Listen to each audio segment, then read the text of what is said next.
Shalom, nous poursuivons notre enseignement sur la liturgie, sur la prière de la Hamida, et nous en sommes à la seconde bénédiction avec, dans le rappel, telle une louange de la résurrection des morts, il est indiqué justement dans la suite de la bénédiction, Umekayem emunato lishnei afar.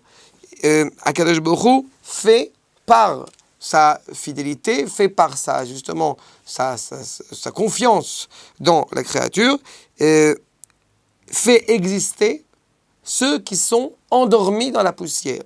C'est un terme qui est assez intéressant, presque j'ai envie de dire romantique, d'être endormi dans la poussière.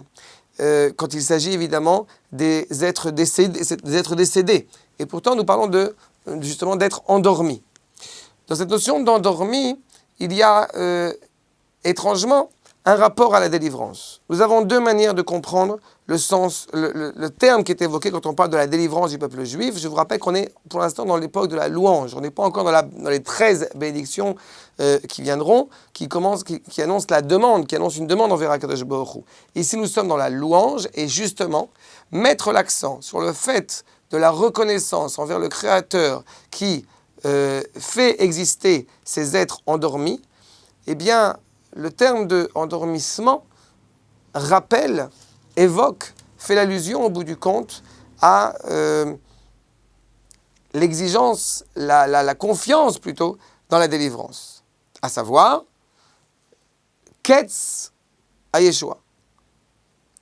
Parashat Miketz que nous avions dit il y a quelques semaines, quand justement le pharaon à la fin de ces 2 ans que Yosef était en prison, Miketz Nataim, au bout du compte, le pharaon va rêver. Une sorte de Miketz Be'akit, c'est un endormissement.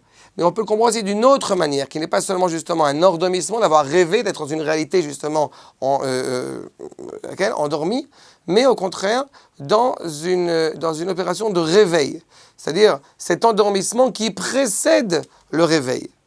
Et au moment où l'homme se réveille pleinement, il prend réellement conscience de sa dignité, de sa condition et des implications qui vont construire le monde. Ainsi poursuit la bénédiction, Umekayem emunato lishnei afar, mi somer noflim, rofe cholim, umatir asurim, Umekayem emunato lishnei afar. Vous avez 4 propositions ici, sachant que la dernière, Umekayem emunato lishnei afar, vient conclure ces 3 évocations qui étaient avant, et justement, ces 3 évocations qui précédaient, mettent l'accent sur le fait que Akadosh Baruch Hu, au bout du compte, est celui qui a les clés en main, et qui, au bout du compte, va amener le peuple juif à se réveiller pleinement dans ces 4 domaines fondamentaux.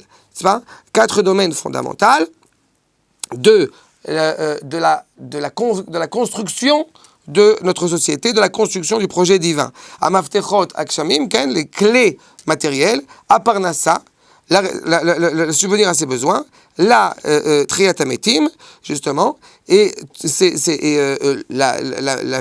mettre la vie au monde. Ces indications-là ne sont pas du tout données, envoyées par un émissaire quelconque, non, c'est Akadosh Baruch Hu par lui-même qui va justement, on est conscient que c'est à lui que revient cette reconnaissance de ce à quoi on aspire.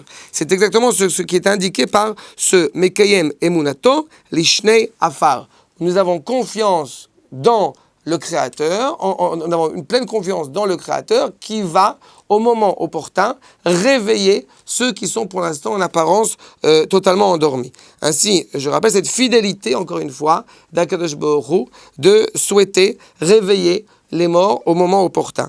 Je rappelle ces 4 clés qui sont effectivement dans les mains d'Akadosh Baruch Hu, Mafterot Ageshamim, comme je l'ai dit, les clés de la pluie, qui justement, nous avons ce privilège qui est tombé la pluie récemment, Aparnassa, subvenir aux besoins de sa famille, Triatametim, la résurrection des morts, et enfin, la naissance. C'est ce qui est indiqué dans les différents éléments de notre bénédiction.